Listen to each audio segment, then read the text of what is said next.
selama 45 menit ke depan, seperti biasa pada pertemuan-pertemuan sebelumnya, kita akan belajar sekaligus sama-sama menyimak pembahasan model-model soal UTBK yang biasanya sering muncul pada tahun-tahun sebelumnya. Jadi untuk hari ini kita fokus pada pengetahuan dan pemahaman umum atau biasa kita sebut dengan PPU.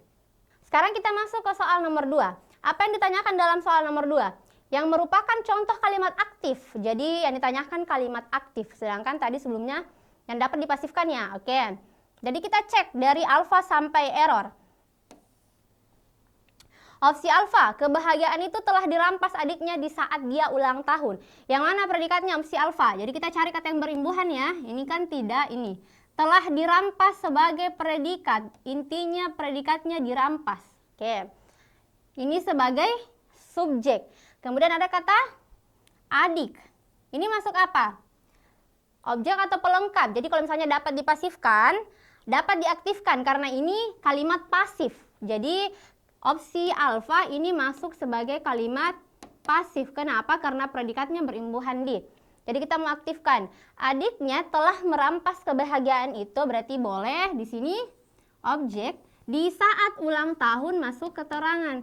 Di adalah preposisi. Kita cek opsi Bravo, dia bekerja sebagai akuntan di Jakarta. Predikatnya bekerja. Siapa yang bekerja?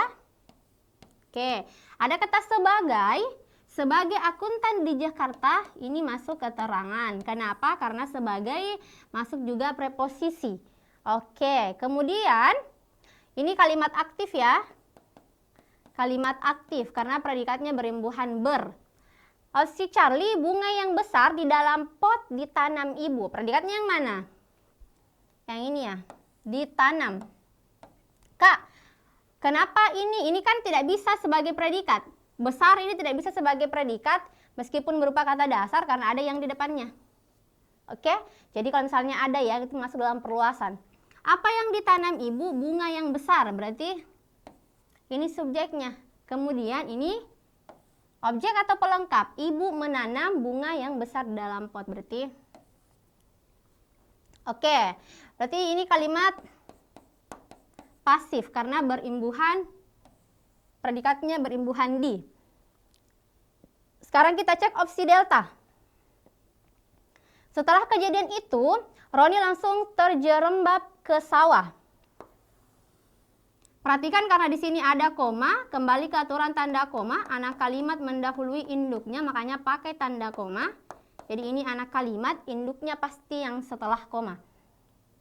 Oke, berarti ini predikat. Subjek ke sawah keterangan. Oke. Opsi error. Dalam rapat itu membicarakan masalah penurunan prestasi mahasiswa kedokteran. Jadi opsi error sama kasusnya dengan soal sebelumnya, yang pernyataan kelima yang kata pada. Dari kata dalam sampai titik di sini, ini cuma merupakan keterangan semua. Kenapa keterangan semua? Karena tidak ada yang menandakan anak kalimat, induk kalimat seperti opsi delta. Ini kan kata dalam masuk dalam preposisi, berarti masuk keterangan semua. Oke, kita sudah sama-sama mencari pola kalimatnya. Sekarang yang diminta dari soalnya, contoh kalimat aktif adalah, jadi kita mau cek, kalau opsi Bravo, ini kan kalimat pasif, berarti ini pasif juga. Ini tidak ada keterangannya. Oke, tidak ada subjek predikatnya. Oke.